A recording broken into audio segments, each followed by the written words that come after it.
விஜய் வந்து 2 தொகுதியை செலக்ட் பண்ணியிருக்காரு. அவருக்கான வெற்றி வாய்ப்பு எப்படி இருக்கு? என்னன்னா எகன்ஸ்ட் பிஜேபின்னு பேசி இந்த சிறுபான்மையினர் வாக்குகளை திசை திருப்புற வேலையை தான் அவர் பண்ணுறாருன்னு ரொம்ப காலமாக சொல்லிட்டு இருக்காங்கல்ல.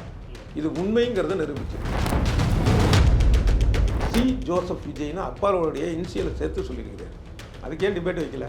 ஏன்னா அப்பாவே மதிக்காமல் கூட சேர்க்காம அப்பா மீதே வழக்கு போட்டவர். இந்த கிறிஸ்மஸ் நேரத்தில் அதை கொண்டாடக்கூடிய அந்த இவங்க கிறிஸ்மஸ் தாத்தா இவங்களெல்லாம் போட்டு அடித்தாங்க. இவர் வாயை திறக்கலை. திருப்பரங்குன்றத்தில் பிரச்சனை பண்ண நேரத்தில் இவர் வாயை திறக்கலை. இப்படி கிறிஸ்தவர்களுக்காக முஸ்லீம்களுக்காக எதுவுமே வாயை திறக்காதவர் அந்த ஓட்டை மட்டும் குறி வைக்கிறேன். இந்த 2 தொகுதியில் ரிசல்ட்டை டிஸ்டர்ப் பண்ணுவாரா சார்? அவேகாவை பொறுத்தளவில் வெற்றி வாய்ப்புங்கிறது புதுச்சேரியில் இருக்க ஒரு 2-3 தொகுதிகள். சுயேட்சை கூட ரிசல்ட்டை மாற்ற முடியும். இப்போ விஜய் என்னன்னா கொஞ்சம் பெரிய சுயேட்சையாக இருப்பார். வெவ்வேறு தொகுதிகளில் வெவ்வேறு சுயேட்சைகள் நிற்பாங்க. இவர் ஒரே கட்சி பேரில் தமிழ்நாடு முழுக்க 234 சுயேட்சை நிற்கிறார். அவ்வளோதான். குழந்தை கேட்டுச்சுன்னா சாக்லேட் வேணுமா, அதுக்கே 2 தடவை திட்டிட்டு 3ஆவது தடவை வாங்கி கொடுப்பாங்க. அவ்வளோதான். ஓட்டு போடுவாங்களா யாராவது? திமுகவுக்கும் தாவேக்காவுக்கும் தான் போட்டின்னு சொல்கிறதுல அதிமுகவை போட்டிக்குள்ளேயே சேர்த்துக்காமல் நம்ம 2வது இடத்துல இருப்போம், இல்லை முதல் இடத்துல இருப்போம் அப்படிங்கிறது நம்புறாரா? இங்கே இருக்கிற போட்டி திமுக கூட்டணிக்கும் அதிமுக கூட்டணிக்கும் தான் என்பது. தாவேக்கா களத்திலேயே இல்லை. தங்களுடைய தேர்தல் பிரச்சனைக்கு மாநில தேர்தல் ஆணையத்துக்கு லெட்டர் போட்டாங்க. அது குறிப்பிட்டிருந்தாங்க. அதையும் தப்பு. ஏன்னா மாநில தேர்தல் ஆணையங்கிறது உள்ளாட்சி தேர்தலுக்கு தான், மாநில அரசு கட்டுப்பாட்டில். அதிகம் தெரியல. இதெல்லாம் இல்லாமல் இந்த முறை கரெக்டாக செயல்பட்டுருக்காங்க. இறுதியாக பெரம்பூர் தொகுதியில் விஜய் வெற்றி பெற வாய்ப்பு இருக்கா இல்லையா? நிச்சயம் வெற்றி பெற மாட்டாங்க.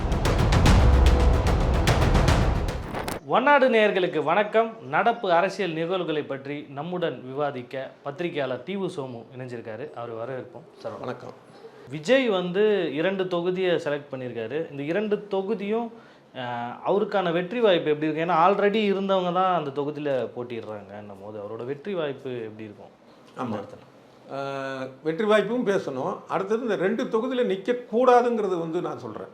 ஏன் அப்படின்னா நாடாளுமன்றத்தில் ஏற்கனவே மோடி ராகுல் நின்னாங்க. அதுவும் தவறு தான். இப்போ இந்த தேர்தலில் ரங்கசாமி நிற்கிறார். அதுவும் தவறு தான். இதனால என்னென்னா 2த்துலையும் ஜெயிச்சிடறாங்கன்னு வச்சுக்கோ. விஜய் ஜெயிக்க போகிறது. ஆனால் மோடி ஜெயிச்சார். ஜெயிச்சோன்னு ஒன்று ராஜினாமா பண்ணார். என்ன ஆச்சு? இடைத்தேர்தல். அப்போ மக்களுக்கு அப்போ தான் ஒரு தேர்தல் முடியுது. மறுபடியும் அரசு பணம் தேவையில்லாமல் செலவாகுது. அடுத்தது தேர்தல் நடத்தை விதி வந்துடும். நீங்கள் போய் ஒரு பட்டா சிட்டாவை கூட தாசில்தாரை பார்க்க முடியாது. அந்த தேர்தல் வேலையில் இருப்பாங்க. போலீஸ் பார்த்தா முழுக்க தேர்தல் பணியில் இருக்கணும். குற்ற வழக்குகளை ஆராய முடியாது. அதே போல் இந்த 2 தலைவர்களுமே ஒரு 2 தொகுதியில் போட்டியிடக்கூடிய ஒரு தலைவர் நம்ம தொகுதிக்கு தான் 5 வருஷம் இருப்பார் நம்பி தானே ஓட்டு போடுறாங்க. அப்போ அவங்கள ஏமாத்துகிற வேலை தானே ஒன்று. அடுத்தது 2ல் ஒரு தொகுதியில் மட்டும் போட்டிக்கிட்டா இன்னொரு தொகுதியில் இவர் ஒரு மாசான மனிதர் அப்படிங்கிறதுக்காக ஓட்டு போடுறவங்க எதிர்கட்சிக்கு போட்டிருப்பாங்க. அவன் ஜெயிச்சிருப்பான். உள்ளூர்லேயே இருக்கிறவன். அது கெட்டு போகுது. இதைத்தான் இன்னொரு விஷயம் என்னென்னா அந்த கட்சியிலேயே தகுதியான ஒருத்தனுக்கான வாய்ப்பு மறுக்கப்படுது. மொத்தத்தில் இது ஜனநாயக விரோதம். இப்போ நம்ம நாட்டில் உள்ள நாடாளுமன்ற ஜனநாயகங்கிறது பிரிட்டன் நாட்டிலேருந்து வந்தது. அதை தான் ஃபாலோ பண்ணுறோம். பிரிட்டனில் இந்த மாதிரி இருந்தது. 2 தொகுதியில் போட்டிடலான்ட்டு. அதை தடை பண்ணி பல வருஷம் ஆச்சு. இது ஜனநாயகத்துக்கு விரோதம்னு. அதனால் அது ஒரு பக்கம். இது போட்டியிடக்கூடாது. விஜய்னு இல்லை, யாராக ரங்கசாமி முதற்கொண்டு யாராக இருந்தாலும் ஒன்று. அதேமாதிரி திருமாவளவனும் பார்த்தீங்கன்னா இப்போ எம்பியாக இருக்கிறாரு, எம்எல்ஏக்கு போட்டிடுறேங்கிறாரு. அப்போ அதில் ஜெயிச்சிட்டாருன்னு வச்சிங்களேன். இப்போ எம்பி பதவி ராஜினாமா பண்ணால் அங்கே இடைத்தேர்தல். இது நடக்கிறது தானே சார் காலகாலமாக. இப்போ ராகுல் காந்தியும் அந்த மாதிரிலாம் பண்ணி யார் பண்ணாலும் தப்புங்கிறான். எத்தனையோ தவறுகளை நம்ம சரி பண்ணியிருக்கிறது தானே வர்றோம். அதான் நாகரிக சமுதாயம். நம்ம ஒரு 100 வருஷத்துக்கு முன்னாடி இருந்த காட்டு மிராடித்தனங்கள் எத்தனையோ விஷயங்களை நம்ம மாற்றிருக்கிறோம். சீதையில் போய் உளுந்து புருஷன் செத்ததுக்கப்புறம் அவள் செத்தாதான் புனிதம்னு நினச்சிட்டு இருந்தது போய் கல்யாணம் பண்ணால் அசிங்கம் விதவை, அவங்க மறு கல்யாணம் பண்ணக்கூடாது மறுமணன்றது போய் இப்போ எல்லாம் மாறி இருக்குல்ல. அதே மாதிரி இது மாறுறதுக்கு அப்புறம் தான் இது எவ்வளோ முட்டாள்தனமான அயோக்கியத்தனமான விஷயம்னு நம்ம உணர்வோம். அது பழக்கத்தில் இருக்கிற வரைக்கும் நமக்கு தெரியாது. இதை மாற்றணும். இப்போ இவருக்கு வருவோம், விஜய்க்கு. அதான் குறிப்பாக இவர் இந்த 2 தொகுதி சூஸ் பண்ணுறதுக்கான காரணம் என்ன சார்? குறிப்பாக பெரம்பூரும் திருச்சி கிழக்கும் இதுக்கு ஏதாவது உள் காரணங்கள் இருக்கா? அதாவது தமிழ்நாட்டில் ஒட்டுமொத்தமாக இஸ்லாமியர்களுடைய சதவிகிதம் பார்த்தீங்க அப்படின்னா 5% இஸ்லாமியர்கள், கிறிஸ்டின் 6% இதான் இருக்காங்க. இவர் போட்டியிடக்கூடிய பெரம்பூரில் கிறிஸ்டியன் 12%, முஸ்லீம்கள் 10%. திருச்சி கிழக்கில் கிறிஸ்டியன்கள் 11%, முஸ்லீம் 15%. அதாவது தமிழ்நாட்டில் இருக்கக்கூடிய கிறிஸ்தவ இஸ்லாமிய மக்களுடைய சதவிகிதம் என்னவோ அதை விட அதிகமாக இருக்கக்கூடிய 2 தொகுதியை தேர்ந்தெடுத்திருக்கிறார். இவர் என்னன்னா எகன்ஸ்ட் பிஜேபின்னு பேசி இந்த சிறுபான்மையினர் வாக்குகளை திசை திருப்புற வேலை தான் இவர் பண்ணுறாருன்னு ரொம்ப காலமாக சொல்லிட்டு இருக்காங்கல்ல. இது உண்மைங்கிறத நிரூபிச்சிருக்கிறார். வெற்றி பெறுவது இவர் நோக்கம் அல்ல. நான் இந்த பக்கம் போகக்கூடிய சிறுபான்மையின வாக்குகளை பிரிக்கிறது தான் இவருடைய வேலை, வேறு எதுவும் கிடையாது. அதனால தான் பார்த்தீங்கன்னா இப்போ சமீப காலமாக வந்து ஜோசப் விஜய்னு அப்பப்போ சொல்கிறது, அடுத்தது இப்போ சொல்லியிருக்காரு வேட்பாளர் இதுலேயே சொல்லியிருக்காரு. அல்ல, அதுக்கு முன்னாடியும் சொல்லியிருக்கிறார். இப்போ வேட்பாளர் இதில் சொன்னது என்னன்னா ஒரு பெரிய அதிர்ச்சி. ஏன் அதை பற்றி டிபேட் நடக்கல, நியூஸ் பேப்பரில் வரலன்னு தெரியல. சி ஜோசப் விஜய்னு அப்பாவோடைய இன்சியலை சேர்த்து சொல்லியிருக்கிறார். அதுக்கு ஏன் டிபேட் வைக்கல, வச்சுருந்துருக்கலாம். ஏன்னா அப்பாவே மதிக்காமல் கூட சேர்க்காம அப்பா மீதே வழக்கு போட்டு வருது. சார் இந்துவா கன்வெர்ட் ஆகிட்டான்னு சொல்லி ஒரு விஷயம் போயிட்டுருக்கே சார். அவங்க அப்பா இந்துவா கன்வெர்ட் ஆகிட்டாருன்னு. இல்லை, தெரியல எனக்கு. அது இது இல்லை. அவர் வந்து கிறிஸ்டியன் அப்படிங்கிறது தான் இதாக இருக்குது. தவிர இவருடைய வேட்புமனு இவருடைய விஷயங்கள்லையும் ஜோசப் விஜய்ன்னு சொல்கிறப்ப ஜோசப்னு இந்துக்கள் வைக்க மாட்டாங்க, அது கிறிஸ்டியனுக்கான பேர். அது நமக்கு பிரச்சனை இல்லை, எந்த மதமாக இருந்தாருன்னா. இவருடைய நோக்கம் எப்படி இருக்குது அப்படிங்கிறது தான். இதே விஜய் வந்து இந்தியா முழுக்க போன கிறிஸ்மஸ் சமயத்தில் இந்துத்துவவாதிகளால் இந்த கிறிஸ்மஸ் நேரத்தில் அதை கொண்டாடக்கூடிய அந்த இவங்க கிறிஸ்மஸ் தாத்தா இவங்களெல்லாம் போட்டு அடித்தாங்க டிசம்பரில். நம்ம கண்டித்தோம். இவர் வாயை திறக்கலை. திருப்பரங்குன்றத்தில் பிரச்சனை பண்ண நேரத்தில் அது வந்து தவறு, அங்கே இருக்கிற தர்கா இருக்கிற ஒரு சூழலில் தேவையில்லாமல் போய் பிரச்சனை பண்ணாதீங்க, 2 பேரும் கும்பிட்டுட்டோம், நீங்கள் அதை போய் இந்துத்துவவாதிகள் பண்ணுறது தப்புன்னு நம்ம சொன்னோம். இவர் வாயை திறக்கலை. இப்படி கிறிஸ்தவர்களுக்காக முஸ்லீம்களுக்காக எதுவுமே வாயை திறக்காதவர் அந்த ஓட்டை மட்டும் குறி வைக்கிறார். இதை எத்தனை கிறிஸ்டின் முஸ்லீம்கள் வந்து நம்புவாங்க? நம்பக்கூடியவங்க இருக்கலாம், அவங்க பெர்சன்டேஜ் எவ்வளோ இருக்கும்? ரொம்ப ரொம்ப குறைவாக தான் இருக்கும். அப்போ தெளிவாக யோசிப்போம். ஆனால் இவருக்கு ஒரு நம்பிக்கை. இவர் ஏன் இந்த திருச்சி கிழக்கையும் பெரம்பூரையும் தேர்ந்தெடுத்தாருன்னு கேட்டிங்க இல்லையா, அதுக்கான காரணம் தான் சொல்கிறாங்க. கணிசமாக சிறுபான்மையினர் மக்கள் இருக்காங்க, அவங்க அப்படியே நமக்கு ஓட்டு போட்டுருவாங்க. அந்த ஒரு விஷயந்தான் அது. அது நடக்காதுங்கிறது வேற. ஆனால் இவருடைய நோக்கம் வந்து இதுதான். இதனால தான் இவர் இதை தேர்ந்தெடுத்தது. அந்த 2 தொகுதியில் ரிசல்ட்டை டிஸ்டர்ப் பண்ணுவாரா சார்? ஆனால் அது இருக்குங்க, அது நிச்சயமாக இருக்கும், அது இல்லைன்னு சொல்ல முடியாது. இப்போ பல தொகுதிகளில் பார்த்தீங்கன்னா ஒரு சுயேட்சை வந்து மாற்றி விட்டு போயிடுவார். இப்போ வாக்கு வித்தியாசம் வந்து 1500 இருக்குன்னு வச்சிங்களேன், ஒரு சுயேட்சை வந்து 2000 வாங்கியிருப்பார். இல்லை வாக்கு வித்தியாசம் 150 இருக்குன்னா ஒரு சுயேட்சை 200 வாங்கியிருப்பார். அப்போ அந்த ஓட்டு ஒரு பக்கம் வந்துருச்சுன்னா அவங்க ஜெயிச்சிருப்பாங்க. ஸோ ஒரு சுயேட்சை நம்ம தேர்தல் முறை இப்படி தான். இங்கே வந்து விகிதாச்சார முறைன்னு ஒன்று சொல்லுவாங்க, அது இங்கே இல்லை. ஒட்டு மொத்தமாக வெற்றி தோல்வியை தாண்டி ஒரு கட்சி எத்தனை வாக்கு வாங்கியிருக்கு அதுக்கான சதவீதத்தை வச்சு உறுப்பினர்கள் கொடுப்பாங்க சபையில். ஆனால் இங்கே அது கிடையாது. இங்கே வந்து நீங்கள் 2.5 லட்சம் ஓட்டை ஒருத்தர் வாங்கினாலும் 2,50,01 ஒரு ஓட்டு ஒருத்தர் வாங்கிட்டாருன்னா அந்த ஒரு ஓட்டு கூட வாங்கினவர் வெற்றி, இவர் தோல்வி, எவ்வளோதானே. ஸோ இதனால் இங்கே வந்து ஒரு சுயேட்சை கூட வந்து ரிசல்ட்டை மாற்ற முடியும். இப்போ விஜய் வந்து என்னன்னா கொஞ்சம் பெரிய சுயேட்சையாக இருப்பார். வெவ்வேறு தொகுதிகளில் வெவ்வேறு சுயேட்சைகள் நிற்பாங்க. இவர் ஒரே கட்சி பேரில் தமிழ்நாடு முழுக்க 234 சுயேட்சை நிற்கிறார், அவ்வளோதான். இவங்க வந்து மற்ற சராசரி சுயேட்சையை விட கொஞ்சம் கூடுதல் ஓட்டுவாங்க. தொகுதிக்கு 1500லேருந்து 5000 வரைக்கும் வரலாம். அதே போல் விஜய் நிற்கிற தொகுதியில் அடுத்தது வந்து செங்கோட்டை நிற்கிற தொகுதியில் கொஞ்சம் கூட வரலாம். அதுக்கும் அதிகமாக ஒரு 15,000 வரைக்கும் விஜய் வாங்கலாம், அவ்வளவுதான். அவருக்கும் வெற்றி வாய்ப்பு இருக்காதுன்றீங்களா சார்? யார் செங்கோட்டையனோ தாவேக்காவை பொறுத்த அளவில் வெற்றி வாய்ப்புங்கிறது புதுச்சேரியில் இருக்க ஒரு 2-3 தொகுதிகளில். ஏன்னா கடந்த தொகுதிகளிலே சுயேட்சையாக போட்டுட்டு வெற்றி பெற்ற ஒருவர் இந்த இவரோட கூட்டணி சேர்ந்துருக்கிறார். அதே போல் பாஜக என்ஆர் காங்கிரஸ் வந்து ஏற்கனவே செல்வாக்கு உள்ள சில பேர் வந்திருக்காங்க. அது அவங்க எல்லாமே விசில் சின்னத்தில் போட்டிடுறாங்க. அதனால் இந்த விசில் சத்தம் லைட்டாக ஒழிக்கலாம் எங்கள் புதுச்சேரியில். இங்கே வந்து வாய்ப்பே கிடையாது. இங்கே கிரவுண்ட் லெவலில் எப்படி சார் ஒர்க் பண்ணுவாங்க? எல்லாமே புது ஆட்கள், இன்னும் ஒரு மாதம்தான் இருக்குது. அதிமுக திமுகன்ற பலமான ஒரு கூட்டணி, பலமான வேட்பாளர்களோடு இருக்கிற இந்த புதுமுகங்கள் என்ன பண்ணுவாங்க சார்? இன்றைக்கி இவர் விஜய், புஷி ஆனந்த், அப்புறம் இன்னொருத்தர் ஆதவ் அர்ஜுனா, இவங்களே கவலைப்படல. நீங்கள் ஏன் கவலைப்படுறீங்க? அவங்களே கவலைப்படலையே. ஒரு தேர்தல்னு தெரியுது, பல மாதங்களுக்கு முன்னாடியே, பல வருடங்களுக்கு முன்னாடியே தெரியும். இந்த வருடம் கிட்டத்தட்ட இந்த மாதத்தில் தேர்தல் தேதி தான் இப்போ அறிவிச்சிருக்கிறாங்க. 2026 ஏப்ரல் மேலே தேர்தல் வரும்பா அப்படிங்கிறது உங்களுக்கு 5 வருஷம் முடிய தெரியும். அப்போ கட்சி ஆரம்பித்து இப்போ தான் 2 வருஷம் முடிஞ்சு 3 வருஷமாக. அப்போ அதை தெரிஞ்சு தான் ஒரு ஐடியா பண்ணியிருக்கிறாங்க. அப்போ அத்தனை வருஷமாக வந்து என்னென்ன பிளான் பண்ணாங்க, எத்தனை தொகுதிக்கு கிளை ஆரம்பித்தாங்க, அங்கே போய் என்னென்ன பணிகள் நடந்தது, அந்தந்த வட்டாரத்தில் நடக்கக்கூடிய பிரச்சனைகளுக்கு அவங்க என்ன போராட்டம் நடத்தியிருக்கிறாங்க, இல்லை மக்கள் பிரச்சனைக்கு என்ன போயிருக்கிறாங்க. இப்போ ஒன்றும் இல்லை, இப்போ திமுக அதிமுகவோ இல்லை பல இடங்களில் பாமகவாக இருக்கட்டும், இல்லை கம்யூனிஸ்ட்டுகளாக இருக்கட்டும், விடுதலை சிறுத்தைகளாக இருக்கட்டும், அந்தந்த பகுதிகளில் செல்வாக்காக இருக்கக்கூடிய கட்சிகளாக இருக்கட்டும், ஒரு ஊர் கிராமத்தில் ஒரு குடும்பத்தில் வேறு யாரும் அலையிறதுக்கு ஆள் இல்லை, அவங்களுக்கு ஒரு பட்டா சிட்டா வேணும்னா இந்த கட்சிகளை சார்ந்த யாரோ ஒருத்தன் போய் வாங்கி கொண்டு போய் கொடுப்பான், அலைவான். அந்த சம்மந்தப்பட்டவங்க வந்து தான் கட்சியாக தான் சார்ந்த கட்சிக்கு வாக்களிப்பாங்களாங்கலாம் பார்க்க மாட்டான், ஏதோ ஒருத்தன் செய்வான். இப்போ அந்த மாதிரி தாவேக்களை யாராவது செஞ்சுருக்காங்களா? ஒரு வேலை ஒரு கற்பனையாக சொல்கிறேன். ஒரு கிராமத்தில் வந்து கிராமத்துலலாம் தாவேக்காவே இல்லை, அது வேறு விஷயம். இருந்து ஒரு பிரச்சனை நான் ஒரு டவுனில் வச்சுக்கோம், டவுனில் தான் விஜய் விஜய்னு விஜய் நாங்கிறாங்க. டவுனில் ஒரு பிரச்சனை ஒரு ஏரியாவில், அப்போ தாவேக்கையில் இருக்கிறோம் போய் நான் பிரச்சனை தீர்க்கிறேன் அப்படின்னா கையெடுத்து கும்பிடுவாங்க, நாங்களே ஒன்று சேர்ந்துடுறப்ப நீ போ.